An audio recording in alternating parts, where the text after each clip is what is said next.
जय श्री कृष्णा मित्रों, जय श्री कृष्णा, जय श्री कृष्णा।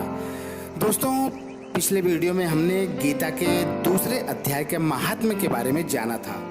आज के इस वीडियो में उससे आगे बढ़ते हुए हम तीसरे अध्याय के महात्म्य के बारे में जानेंगे। तो आइए अब आगे बढ़ते हैं। श्री भगवान कहते हैं, प्रिय जन स्थान में एक जड़ नामक ब्राह्मण था जो कौशिक वंश में उत्पन्न हुआ था। उसने अपना जातीय धर्म छोड़कर वन्य की वृत्ति में मन लगाया। उसे पराई स्त्रियों के साथ व्यभिचार करने का व्यसन पड़ गया था। वह जुआ खेलता था, शराब पीता था और शिकार खेलकर जीवों की हिंसा किया करता था। इसी प्रकार उसका समय बीतता था। धन नष्ट हो जाने पर वह व्यापार के लिए बहुत दूर उत्तर दिशा में चला गया। वहां से धन कमाकर घर की ओर लौटा। बहुत दूर तक रास्ता उसने तय कर लिया था। एक दिन सूर्यास्त हो जाने पर जब दसों दिशाओं में अंधकार फैल गया, तब एक वृक्ष के नीचे उसे लुटेरों ने धर दबोचा और शीघ्र ही उसके प्राण हर लिए। उसके धर्म का लोप हो गया था, इसलिए वह बड़ा ही भयानक प्रेत हुआ। उसका पुत्र बड़ा धर्मात्मा और वेदों का विद्वान था। उसने अब तक पिता के लौट आने की राह देखी। जब वे नहीं आए, तब उनका पता लगाने के लिए वह स्वयं ही घर छोड़कर चल दिया। वह प्रतिदिन खोज करता, मगर राहगीरों से पूछने पर भी उसे उनका कुछ समाचार नहीं मिलता था। तदनंतर एक दिन एक मनुष्य से उसकी भेंट हुई जो उसके पिता का सहायक था। उससे सारा हाल जानकर उसने पिता की मृत्यु पर बहुत शोक किया। वह बड़ा बुद्धिमान था। कुछ सोच विचार कर पिता का पारलौकिक कर्म करने की इच्छा से उसने आवश्यक सामग्री साथ लेकर वह काशी जाने पर विचार किया। क्या? हाँ दोस्तों, वह बहुत कुछ सोच विचार कर पिता का पारलौकिक कर्म करने की इच्छा से आवश्यक सामग्री लेकर काशी जाने का विचार किया। मार्ग में 7-8 मुकाम डालकर वह 9वें दिन उसी वृक्ष के नीचे पहुंचा जहां उसके पिता मारे गए थे। उस स्थान पर उसने सांध्योपासना की और गीता के तीसरे अध्याय का पाठ किया। इसी समय आकाश में बड़ी भयानक आवाज हुई। उसने अपने पिता को भयंकर आकार में देखा। फिर तुरंत ही अपने सामने आकाश में उसे एक सुंदर विमान दिखाई दिया जो महान तेज से व्याप्त था। उसमें अनेक क्षुद्र घंटिकाएं लगी थी। उसके तेज से समस्त दिशाएं अलौकिक हो रही थी। यह दृश्य देखकर उसके चित्त की व्यग्रता दूर हो गई। उसने विमान पर अपने पिता को दिव्य रूप धारण किए विराजमान देखा। उनके शरीर पर पीतांबर शोभा पा रहा था और मुनिजन उनकी स्तुति कर रहे थे। उन्हें देखते ही पुत्र ने प्रणाम किया। तब पिता ने भी उसे आशीर्वाद दिया। तत्पश्चात उसने पिता से यह सारा वृत्तांत पूछा।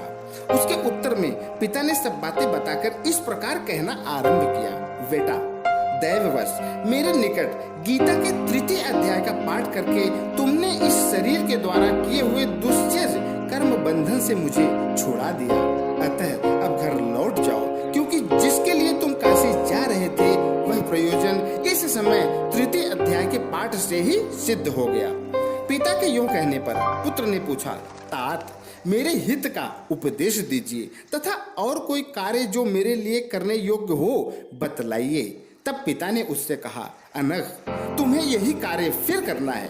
मैंने जो कर्म किया है वही मेरे भाई ने भी किया है। इससे वे घोर नरक में पड़े हैं। उनका भी तुम्हें उद्धार करना चाहिए तथा मेरे कुल के और भी जितने लोग नरक में पड़े हैं उन सबका भी तुम्हें उद्धार करना चाहिए।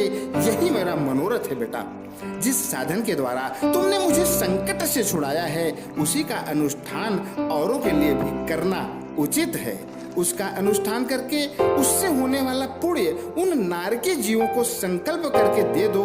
इससे वे समस्त पूर्वज मेरी ही तरह यातना से मुक्त हो स्वल्प काल में ही श्री विष्णु के परम पद को प्राप्त हो जाएंगे। पिता का यह संदेश सुनकर पुत्र ने कहा, तात, यदि ऐसी बात है और आपकी भी ऐसी ही रुचि है तो मैं समस्त नारकी जीवों का नरक से उद्धार कर दूंगा।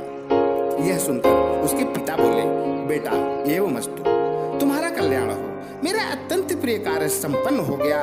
इस प्रकार पुत्र को आश्वासन देकर उसके पिता भगवान विष्णु के परम धाम को चले गए।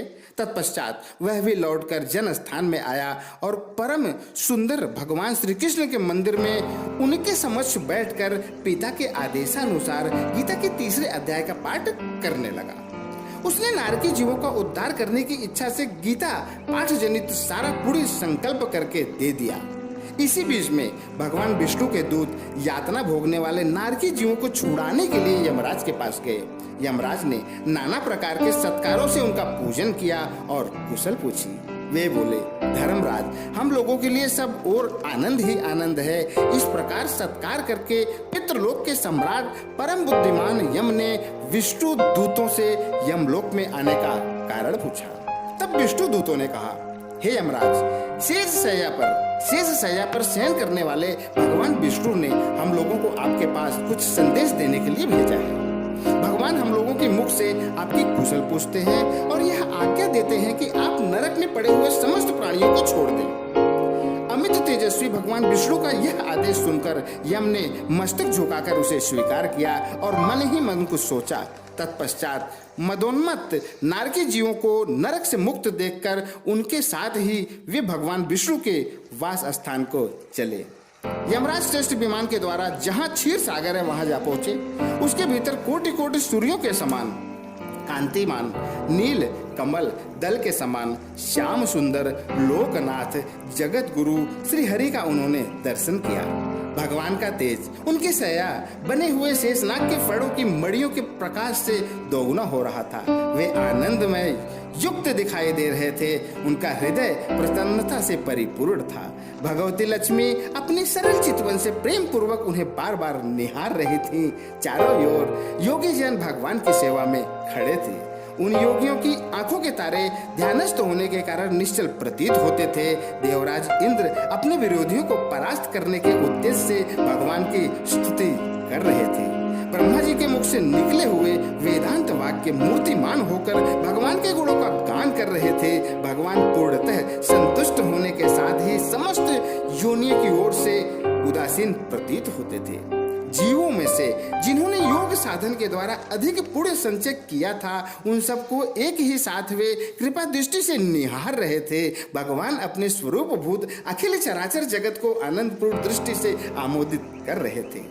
शेषनाग की प्रभा से उद्दासित एवं सर्वत्र व्यापक दिव्य विग्रह धारण किए नील कमल के सदृश श्याम वर्ण वाले श्री हरि ऐसे जान पड़ते थे, मानो चांदनी से घिरा हुआ आकाश सुशोभित हो रहा हो। इस प्रकार भगवान की झांकी करके यमराज अपनी विशाल बुद्धि के द्वारा उनकी स्तुति करने लगे।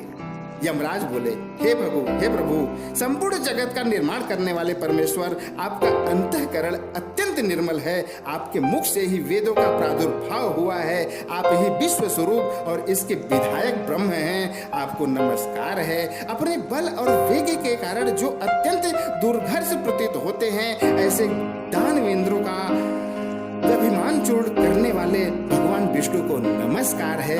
पालन के समय सत्वमय शरीर धारण करने वाले विश्व के आधारभूत सर्वव्यापी श्री हरि को नमस्कार है। समस्त देहधारियों की पातक राशि को दूर करने वाले परमात्मा को प्रणाम है। जिनके ललाटवर्ती नेत्र के तनिक सा खुलने पर भी आग की लपटें निकलने लगती हैं, उन रुद्र रूपधारी आप परमेश्वर को नमस्कार है। आप संपूर्ण विश्व के गुरु आत्मा और महेश्वर हैं। अतः समस्त वैष्णव जनों को संकट से मुक्त करके उन पर अनुग्रह करते हैं। आप माया से विस्तार को प्राप्त हुए अखिल विश्व में व्याप्त होकर भी कभी माया अथवा उससे उत्पन्न होने वाले गुणों से मोहित नहीं हुए।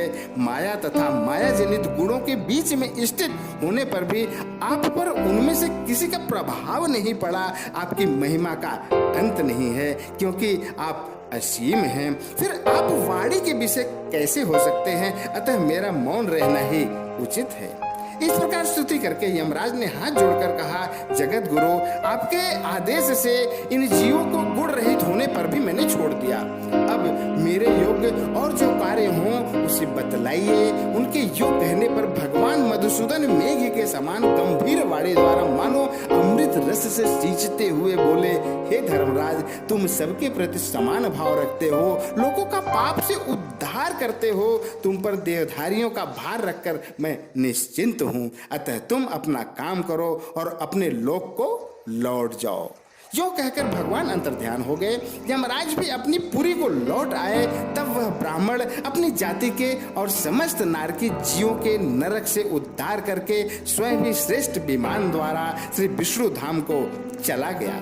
तो दोस्तों, यह था गीता के तीसरे अध्याय का महात्म्य, और अगले वीडियो में हम आपके लिए लेकर आएंगे भगवद गीता के चौथे अध्याय का महात्म्य। दोस्तों, आज के लिए सिर्फ इतना ही। अगले